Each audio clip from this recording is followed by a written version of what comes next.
doesn't want a light. What's going on?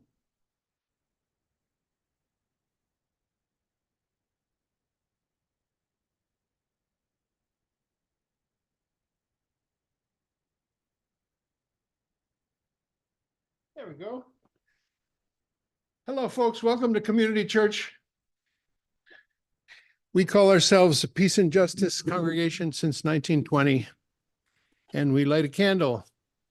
We light a candle so that we light a candle in the dark and the rain so that 1,000,000 miles away, they will lay down their fire as we raise ours. We have a wonderful program today. We are transporting ourselves to Nicaragua. I personally have not been there in 25 years, and I'm dying to go back, and I'm also dying to hear more about the situation there. I want to first thank Virginia Pratt for bringing us this program. I want to bring Virginia up to introduce our speaker for tonight, Sarah Woodard Junkin. Thank you, Virginia. Well, thank you, Dean, and thank you to the Community Church for hosting this event. I had the privilege of being part of a delegation in January of this year that was specifically focused on understanding the situation for women in Nicaragua. It provided an opportunity for those of us who are members of the delegation who happen to all be from the U.S. to learn more about Nicaragua, to learn about the situation for women in Nicaragua, and to learn about each other. There were about 15 of us that were hosted by the organization that Sarah's a part of that manages and owns Casa Benjamin Linder, which is a very special place in Managua. And the guest house is named after a martyred U.S. man who was there during the Contra War. The organization has been doing decades of solidarity work, and I'm really very happy that Sarah is here to tell us more about their work. Thank you, Sarah.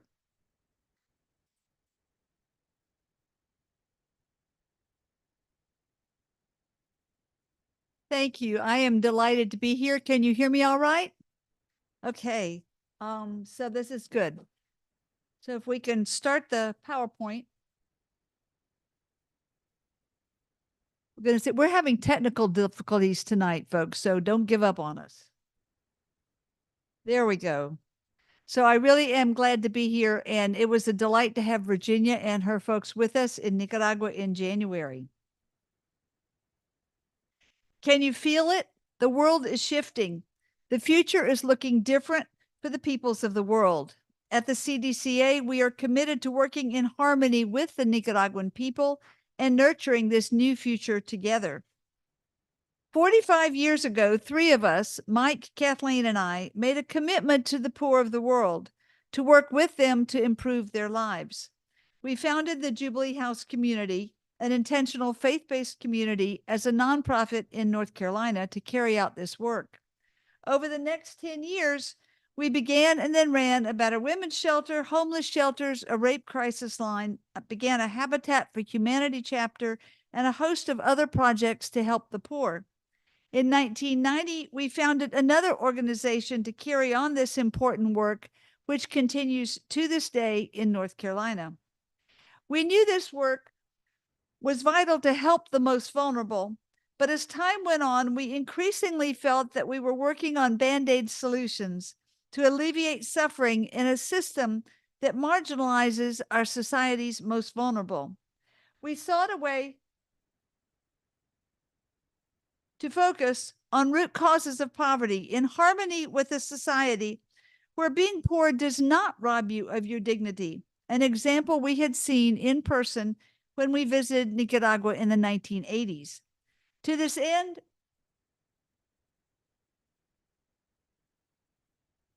I'm not clicking. To this end, we turned our vision south to Nicaragua.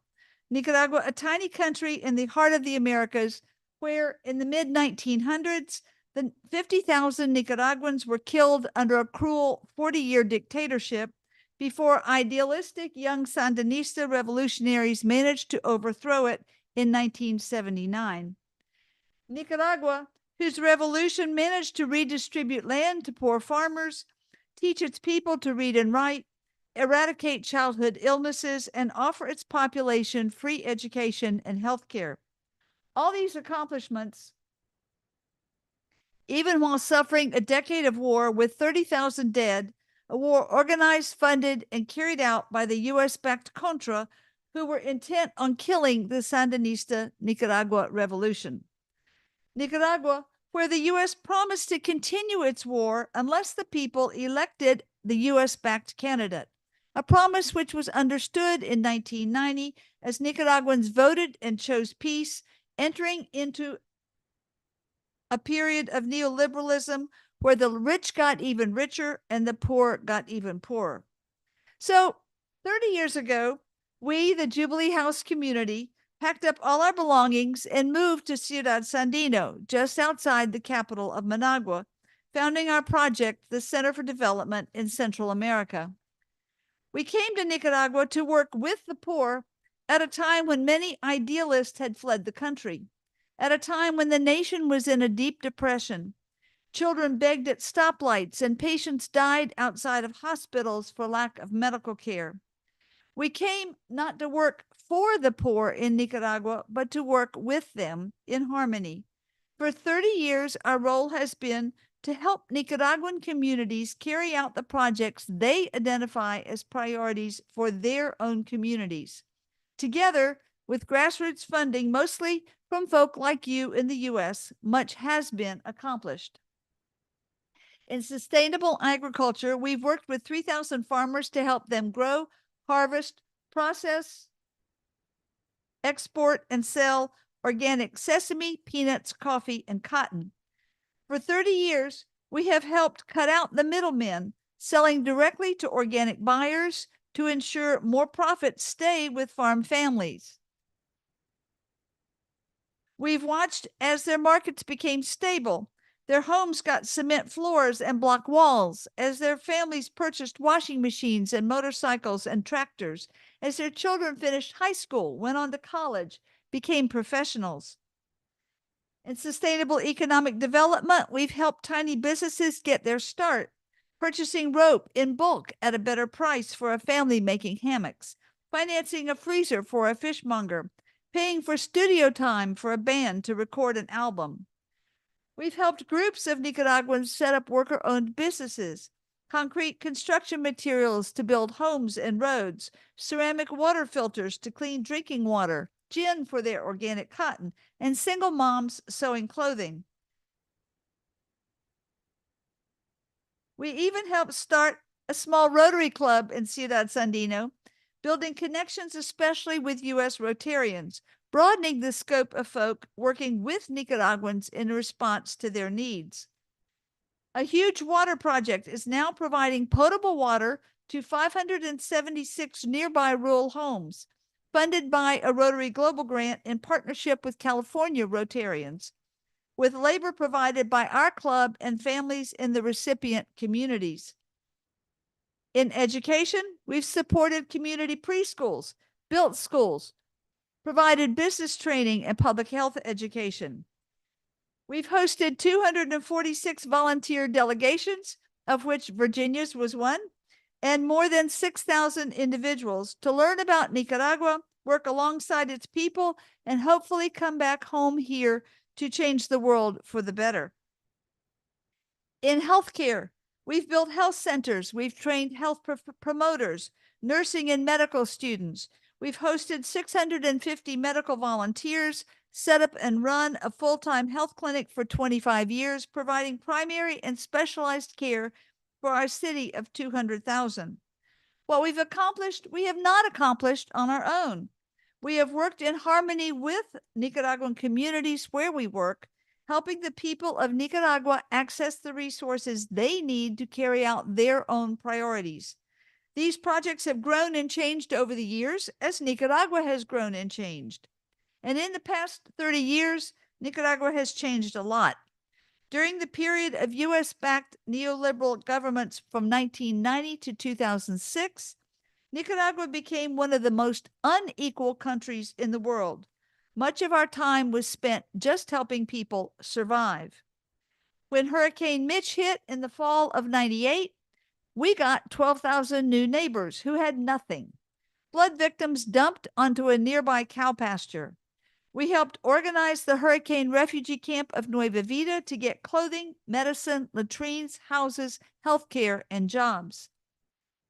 In 2006, the Nicaraguan people then elected a Sandinista government once again. With the change in government, there came a change in priorities. The National Development Plan is now centered on the fight against poverty. With free education through college, free healthcare, and a host of other emblematic programs, the outlook for the country's citizens has changed dramatically, even in spite of the coup attempt encouraged by the U.S. in 2018. In agriculture, Nicaragua has reached 90% food sovereignty, with 250,000 low-interest loans now available to small farmers. In economic development, almost 5,000 new cooperatives just since 2006, and 60,000 of the cooperative members are women. In education, 100% free education, preschool through college, with 1 million backpacks of school supplies distributed annually to students. In healthcare, free universal healthcare, with more than 43 hospitals either built or remodeled just since 2006. And even in response to COVID, 100% of the nation over the age of 2 has been fully vaccinated against COVID. And they were vaccinated as fast as vaccines became available. People lined up around the block to get them. There was no political part of any of that, and hospitals were not overrun.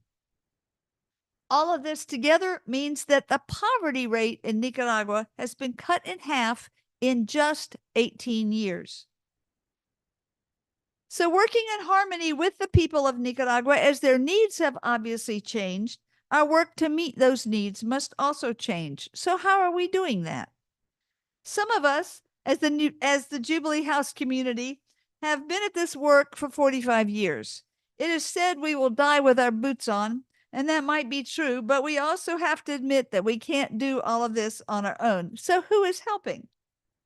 Our new generations, Claudia, Daniel, Neil, Becca, and Paul, are taking up the reins. Known as the Fab Five, they meet weekly to coordinate the nuts and bolts of our day-to-day work and meet regularly with us and our board of directors to make larger decisions and determine the future of the work.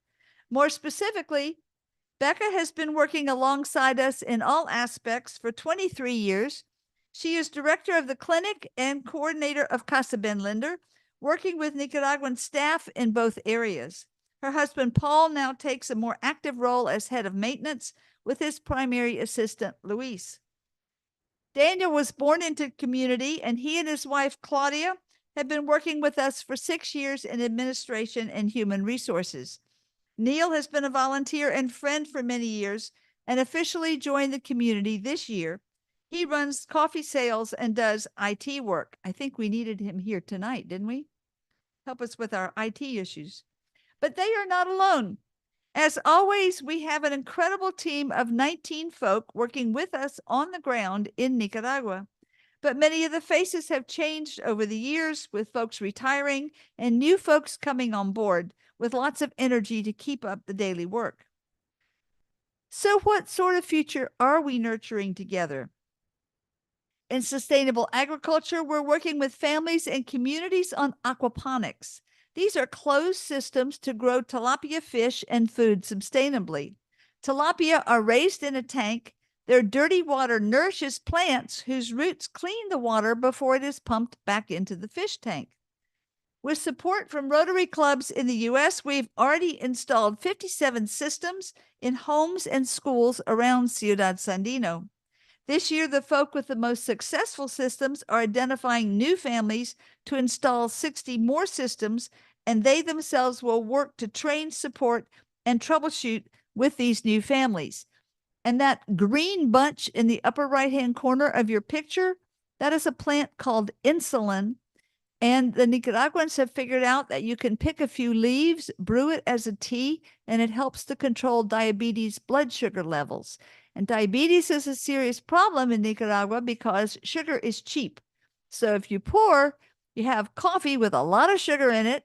That gets you started in the day. And then you have fruit drinks with a lot of sugar in them to keep you going, which means there's a lot of diabetes. So being able to use this insulin plant as a tea brew is great for helping to control blood sugar levels. Each system has the potential to yield 50 pounds of fish and hundreds of pounds of vegetables every 6 months, improving the nutrition of families and providing income as the families sell excess fish and vegetables in their communities and fingerlings and baby plants to the new systems being set up. In sustainable economic development, we're working with 2 coffee cooperatives to sell their coffee here in the U.S. We've worked with El Porvenir, a cooperative of 56 families, for more than 20 years to sell their delicious organic coffee. This year, we are also beginning to work with Las Diosas, the Goddesses, a collective of women's cooperatives in the north of Nicaragua, to sell their organic and fair trade coffee. We do this in the U.S.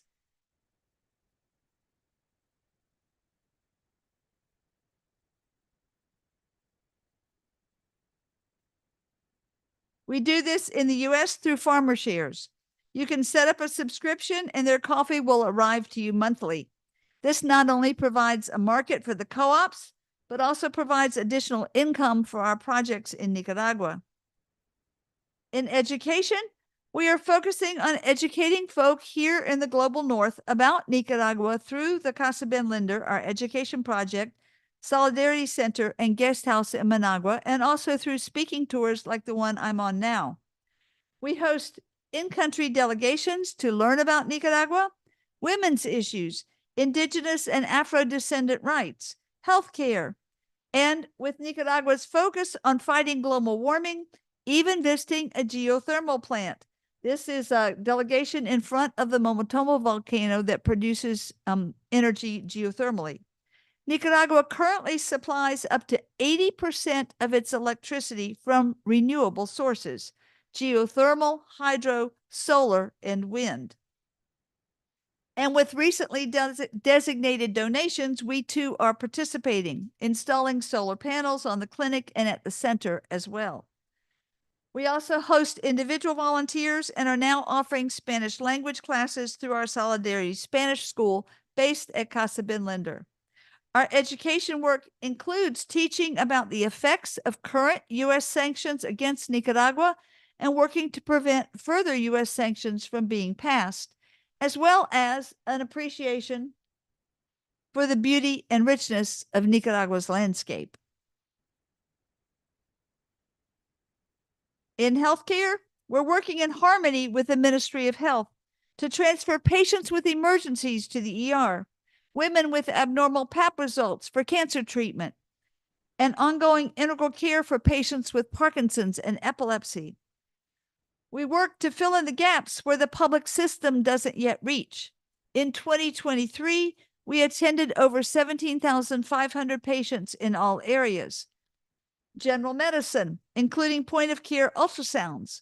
Our docs have the trust of the community, and Jorge is now seeing the grandkids of his first patients from 1999.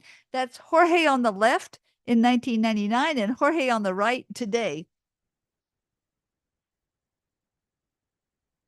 1/3 of our clinic budget, including staff salaries, goes to purchasing medicine, dental supplies, and lab supplies that are then used for our clinic patients. We need to raise about $8,000 a month in donations to pay for these things. The medicine itself costs about $5,500 a month. In dentistry, we're focusing on preventive care and working in harmony with the local school system. Teachers walk students of all ages to the clinic for cleanings, sealants, fluoride treatments, fillings, and extractions, teaching good dental hygiene habits in working families where parents are too busy to bring their own kids in for cleaning.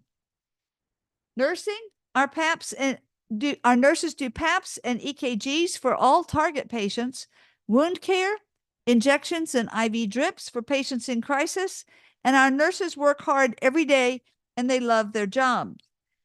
Our lab coordinates with doctors for diagnosis and treatment, with nurses for family planning and STI screening, and with chronic care patients for an annual snapshot of the patient's overall health. And our at-risk youth, we used to say we had 20 young people, but now we have 80 aged 11 to 19, a younger and older female groups and younger and older male groups. They learn all kinds of vocational skills. And this year, we're focusing on basic computer training using 25 recently donated computers with the goal of being able to teach computer programming later on this year to some of the older youth. Our health promoters, we have 31 lay health promoters that see thousands of patients in their homes for basic care when the clinic is closed, like after hours or on weekends. They also do patient visits in homes and connect our doctors to tell them who's still homebound and that they need to go visit in their homes. And as we gain new health promoters, we're now focusing on their ongoing training with things like classes in CPR. Our promoters organize, train, and meet with groups of pregnant women. Well, then the pregnant women had their babies and they didn't want to quit. So we added a group of new moms. Then the new moms, their babies got older and they didn't want to quit. So we added a group of moms with toddlers. That's how far we've gotten with that one. We also have a group for parents of children with asthma and the LGBTQ community as well. We try to teach skills and talk about issues that are affecting each of the groups. And counseling, our psychologist works with individuals, families, and groups, coordinating with health promoters and staff for patient referrals. Much of her work focuses on learning differences in family violence and trauma, and she was absolutely essential to get us through COVID. We are looking to the future. Right now, we are carrying out a series of focus groups with staff and health promoters on issues that are most affecting their families, so that together we can continue to work in harmony with local communities and nurture the future they envision. Can you feel it now? The world is shifting. The future is looking different for the peoples of the world. We are committed to continue to work in harmony with the Nicaraguan people to nurture this new future, but we do need you. Will you nurture Nicaragua's future with us? Thank you. So I do have for people who are online, you can get to our website through the links and stuff that are here. For people who are here, I have a copy of a February newsletter if you would like it, and a little card that has our web address, a little scan code thing for coffee if you're interested in that. And there's a clipboard back there. We send out a newsletter once a quarter, and we can send it by email for free. So if you would like to receive it, please put your name and information on that clipboard. And for people who are online, send your information to Dean and he can pass it on to me. How's that, Dean? Does that work? Okay, so send your name and your email to Dean and say that you want to stay in touch with us, and Dean can send it on my way. Okay? Thank you very much.